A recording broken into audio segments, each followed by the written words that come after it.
Bom dia, professor Francisco José de Almeida, da disciplina Elementos e Máquinas 1. Eu vou apresentar para vocês o assunto união eixo-eixo.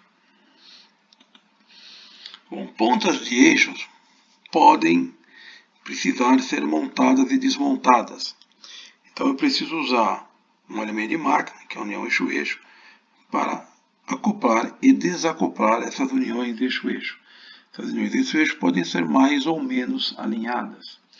Então eu posso usar acoplamentos rígidos, acoplamentos elásticos, acoplamentos de engate. Acoplamentos de engate, como o nome diz, são acoplamentos cuja função é acoplar e desacoplar, engatar e desacoplar facilmente as pontas de eixo. E esses acoplamentos eles podem ser engates de força, por exemplo, embreagens, que nós vamos ver na disciplina Elementos de Máquinas 2, e engates de forma, que tem uma forma característica deles que permite o engate e desengate rápido entre pontas de eixo. Esse tipo de engate de forma, nós não vamos ver nessa disciplina, porque tem vários tipos, não dá para ver todos, mas também não precisa, porque todos eles são baseados em recursos materiais. Então eu vejo qual é a solicitação em cima desse tipo de engate, calculo as tensões, comparo com as admissíveis do material, acabou o problema. Acoplamento rígido é utilizado em uniões eixo-eixo, em que as pontas são perfeitamente alinhadas.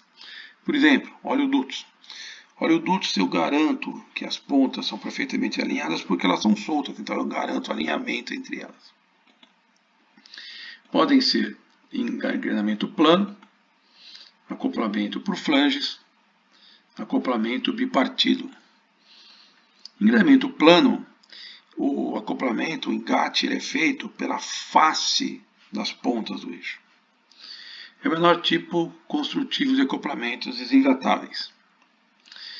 Os dentes radiais que ficam na face das pontas dos eixos servem para transmitir o torque e também para realizar a centragem das peças, para garantir perfeito alinhamento entre as pontas dos eixos.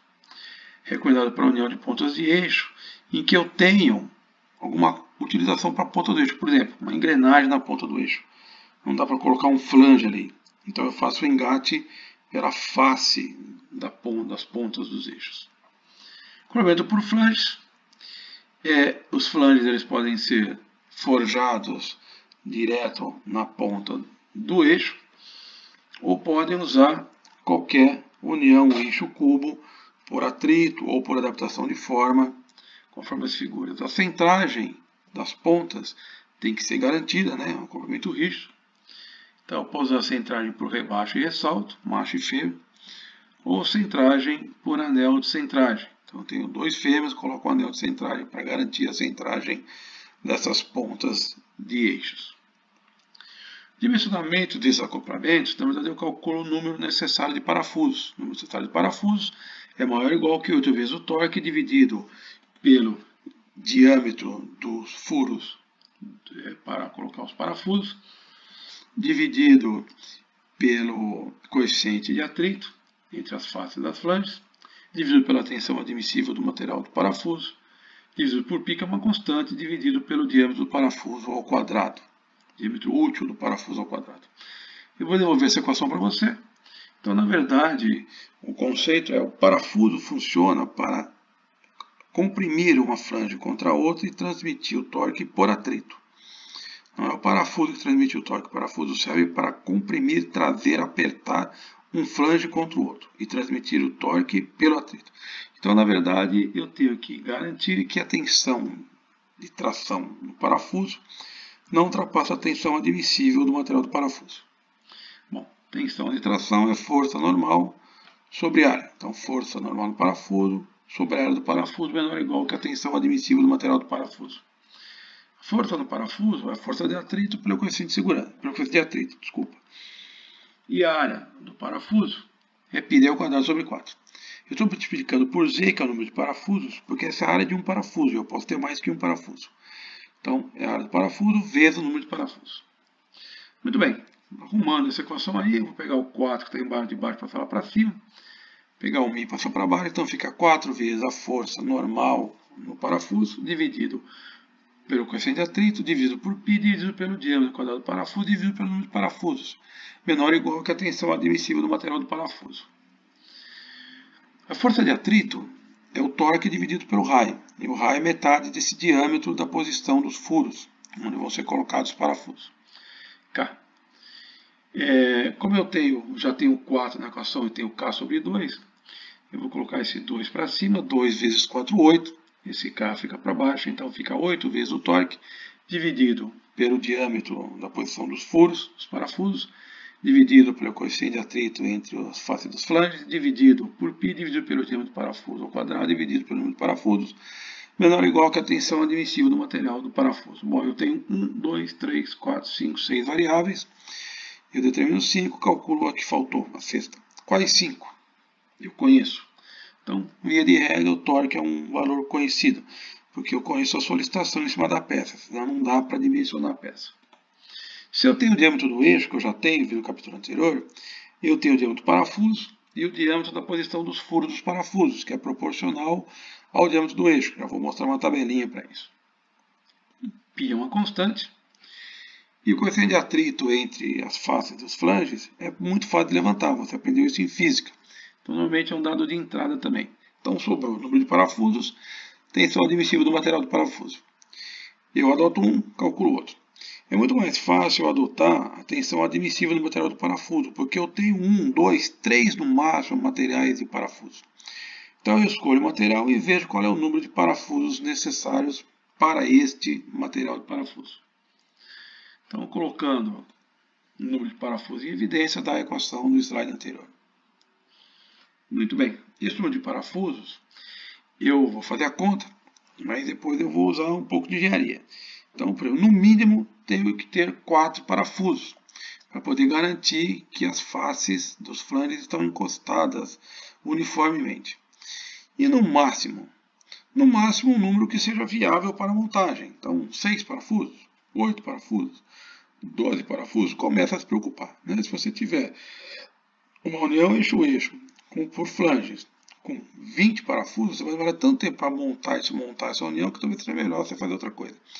Então, passando de 10 parafusos, 8, 10, 12 parafusos nesse cálculo, é melhor você começar a pensar se não tem outra opção. Por exemplo, melhorar o material do parafuso para usar menos parafuso, ou mudar o conceito da união também. Né? Seria um último caso. Muito bem, está aqui a tabela que eu citei. Então, dado o diâmetro do eixo, eu tenho o diâmetro do círculo dos furos K e tenho o diâmetro dos furos, que me define o diâmetro do parafuso, porque tem que passar dentro desse furo parafuso. Como é bipartido, como o nome já diz, ele é bipartido, tem duas metades. E essas metades são travadas no eixo através de parafuso. Eu aperto os parafusos, por atrito eu transmito o torque entre o acoplamento e as pontas de eixo. É para aplicações em que eu tenho dificuldade em afastar as pontas de eixo para montagem e desmontagem. Por exemplo, entre o eixo do motor de navio e o eixo de hélice do navio. São coisas grandes, como é que eu vou afastar essas pontas de eixo para montar e desmontar o acoplamento? Fica um pouco difícil. São facilmente desmontáveis, de modo que os mancais e os cubos das rodas podem ser inteiriços. Quer dizer, os outros elementos que estão no eixo podem ser inteiriços, porque o acoplamento eu uso ele como bipartido.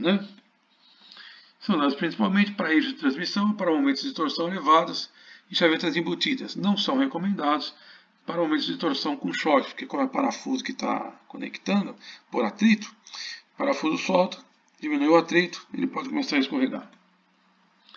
O acoplamento elástico é um acoplamento de compensação, o termo certo seria de compensação, porque ele compensa possíveis desalinhamentos das pontas dos eixos.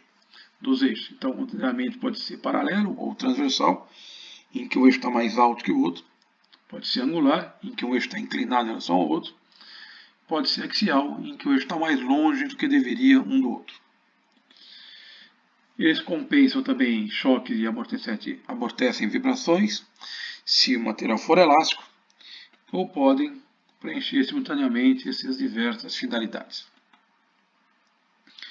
São montados então entre pontas de eixo em que eu não posso garantir o alinhamento, em que o alinhamento não é perfeito. Há desalinhamento entre as pontas de eixo.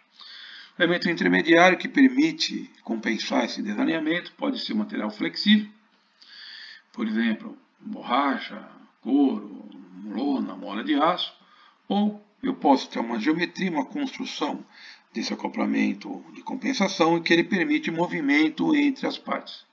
Por exemplo, esse acoplamento por engrenagens. Então, alguns exemplos que eu peguei na internet. Então, temos aí um acoplamento flexível, que usa material flexível.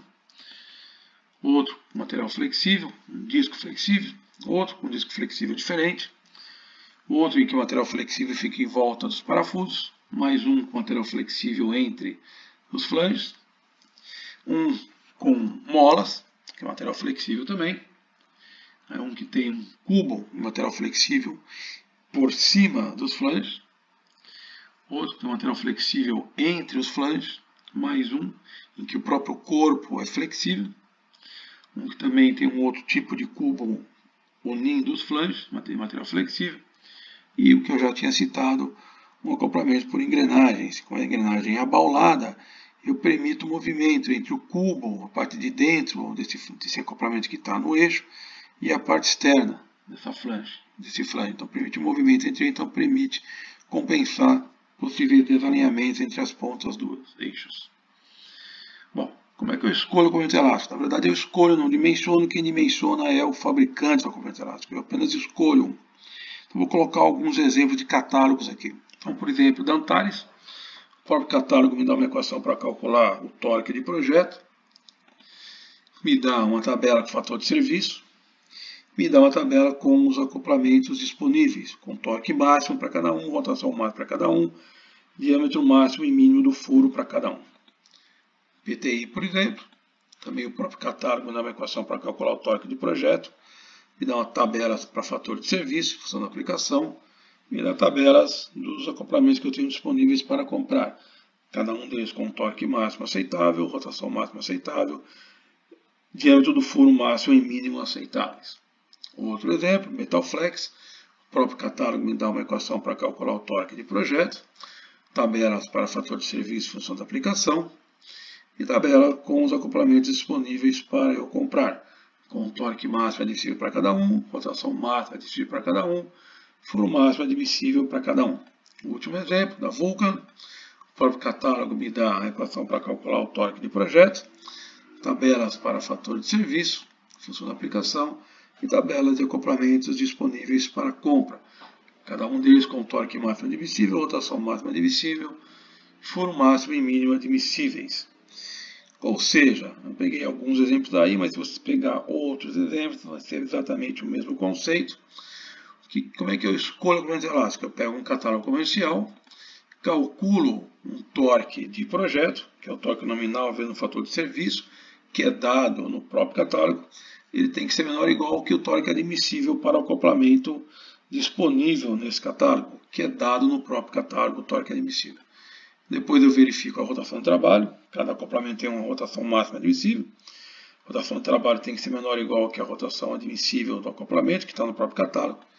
E finalmente eu verifico se o furo que eu vou fazer, o diâmetro do furo, é aceitável para esse acoplamento. Se ele é maior do que seria aceitável, se não enfraquecer demais o acoplamento fazendo um furo muito grande. Ou um menor possível. Se ele já vier pré-furado, eu tenho um diâmetro mínimo de eixo para acoplar, porque senão ele fica solto, folgado nesse furo. Muito bem, nessa aula de hoje agradeço a atenção, muito obrigado, até a próxima oportunidade.